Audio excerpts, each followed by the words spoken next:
Hey, so this is like a serious video. Hopefully you can tell since I'm not wearing any makeup that this is a serious video. But I was just thinking about this topic because of a movie I watched recently in the theaters called Bodies, Bodies, Bodies. Um, there were a few lines in that movie about basically this one girl was pretending to be rags to riches or something, pretending that she was low income, and in actuality, she had both her teachers were like university professors, I believe, or I mean, this is what I can remember from the movie off the top of my head, so forgive me if I'm wrong, but like somebody else was calling her out for it and saying that she's actually upper middle class, and it just really got me thinking about the class inequality in our society today and how that really affects um, your work life. So I guess for me, I'm going to talk about the entertainment industry, but and the arts, but I think this can apply for basically any field, probably. Um, yeah, I don't really know how to get started on this topic, but there are a lot of problems, obviously, as everybody knows about the entertainment industry. I'm an actor, and it hasn't been easy, but I've had it a lot easier than, people who are in less fortunate continents who don't even have any acting classes in their area that they can go to. Just basically, the access to the arts is so limited to a specific type of people, which is usually people who are more wealthy, uh, or that they already have somebody in their family who works in or adjacent to the entertainment industry. There are so many like people in the industry who are actors, even here in Canada, whose parents are casting directors, so on and so forth. So obviously their parents could help them. My mom works at a department grocery store, so similar to Costco, I guess. So like, except Costco is like not public. Or is it? I don't know. My dad worked at Costco before, and growing up, my mom had to do so many different jobs besides just one job. I think like at one point she had three different jobs, three different part-time jobs to support me and my sister. And we got free food, like mac and cheese boxes. That's why I'm like addicted to mac and cheese actually, because probably because I grew up on that is like craft dinner was like because we would get these free food from the Christmas hampers or like those food drives that for low income families. So we were considered qualified for those free things, and we also did like Jimmy Christmas hampers, so I would get like free presents and makeup and toys that I would get really excited about every time it was Christmas time. But now that I'm older, I know that we actually are a lot more well off. Like maybe we're considered lower middle class, but we are a lot more well off, obviously, than people who live even further away from the main heart of Vancouver. Because as you know, like the more closer to the city you get, the more expensive everything is, right? Um, but yeah, so like I still had proximity to a big city where I could go to that big city to go to acting classes. Obviously, I had to pay for all that transportation, pay for all those classes myself. I basically paid for my acting classes using money that I made as a background extra when I was younger. But it was hard for me to make money as a background extra because my mom worked all the time. So when you're a minor, so when you're 12, like I was, you can't go on set without an adult supervising you. So again, that's another barrier, obviously. I mean, that's a good thing though for child actors, but I couldn't go on unless my mom could go with me and be there watching me the whole entire time. And that was very hard for her to take days off work because she was a normal working person. And yeah, so that was another thing. So I couldn't do the extra work thing that much, but I at least made some pocket money from that. that I could save up.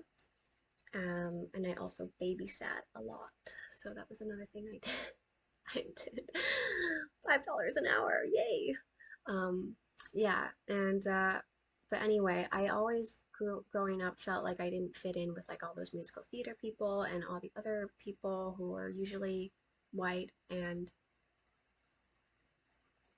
you know those people, they have like very theatery personalities and stuff. Anyway, I just couldn't connect with them that much, or at least I felt like I was different from them, so I didn't really like have that many things in common with them. I guess the same could be said for like film acting classes, but for some reason in film acting classes at the time I felt a little bit more at home in that realm, so that's why I got more into film acting rather than theater work, because I was already had experience on set as a film extra. So I did like extra work on like a Nickelodeon show called The Troop. That was my first time ever on set. Um, yeah. Uh, so anyway, these things are also things I noticed when I went to UBC, which is a very top school. I got really good grades in high school, like straight A's, and like scored like a 96 on my English provincial. So that's probably why I got into UBC. And I also did a lot of volunteer hours. Like I had like a certificate of like working for more than like 360 hours of volunteer work or something. I don't know. I was completely lost my mind with how busy I was when I was a high school student, because I was doing all those acting classes, I was doing high school, I was doing all those volunteering, and that's why I had a mental breakdown and then got diagnosed with bipolar when I went to the hospital and lived at the hospital for 2 weeks. Or was it? I always forget about the time frame there. It's a little blurry, but yeah. So anyway, I worked really hard in high school, and then that was so that I could go to UBC. And once I got to UBC, I also met a lot of people that I did not connect well with. I guess probably because there are a lot of rich people at at university. But anyway, that's only because they seem a lot richer to me in comparison to myself. But like me, in comparison to like a lot of other people, like the majority of the world, I am actually a lot more well off than so many people. Um, and I acknowledge that. But yeah, this topic just really got me thinking about all these things, and I thought it would be good to have a discussion about it. And you can let me know your thoughts in the comments. This is kind of my journey and what I've been thinking about in the last 48 hours. And another problem that I've noticed in society, or in the entertainment industry especially, is that people do not disclose things that are harmful, or like, um, for example, like the whole casting couch thing about people getting a leg up in the industry by sleeping with someone who has power in the industry. People knew that that was a thing, but they didn't tell little old 12-year-old me. I mean, I wasn't old, I was young. Little young 12-year-old me. Nobody told me that when I was a kid pursuing this dream of mine, and I didn't know anything, and my mom didn't speak English, and I had no father figure, and nobody informed me or warned me or was looking out for me. So that's kind of really sketchy, because I was in a lot of sketchy situations actually, but I was lucky enough to, God was watching over me. So nothing happened to me, like nothing happened without my consent and stuff. But I read Emily Ratajkowski's book about this, similar topics like this. And yeah, it's a dangerous atmosphere for young girls who don't have their parents around to protect them, and young boys too. Yeah, and so that's another problem within our society at large, is people like agents, acting teachers, they don't really. disclose these things, they don't always have your best interest at heart because they care about making money and they want not to drive you away because imagine if you went to an acting class and you're a young person and like the first thing they told you about is like the sexual harassment and stuff that occurs in the industry. Maybe that would drive you away, but you're like a potential customer, like you're a potential recurring customer to that acting school. So it's kind of like a conflict of interest to really have like your best interests in mind. I hope I'm making sense. And I just wanted to shed light on these topics and be the voice that I wanted to hear when I was younger. Uh, yeah, so I hope that this is interesting or anything insightful. I think that's pretty much everything I wanted to cover. This is just from my head. I didn't write a script for this video or anything, but it feels a lot better for me to get this all out there on a moral standpoint. I feel like there needs to be, more scholarships for people who can't afford arts classes and more information about how to get access to these scholarships. And of course, there were a lot of good people that I met along the way. Like, not everybody in entertainment is an awful, evil person.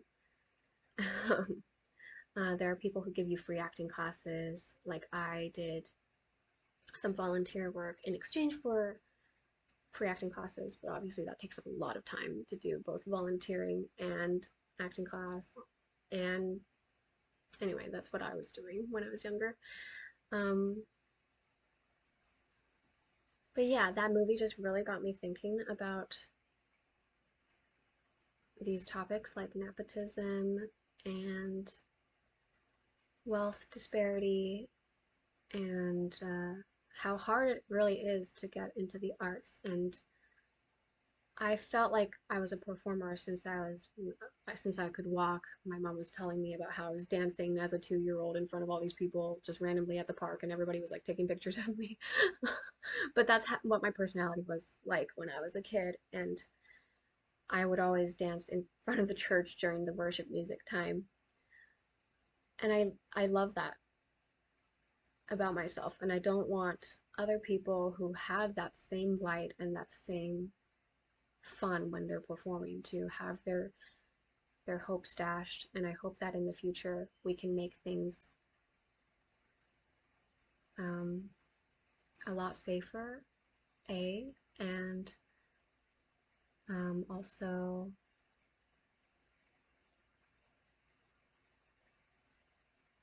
I don't know what's the word, but just like instill more morals into our world, like better morals. Yeah. Okay. Thanks for listening.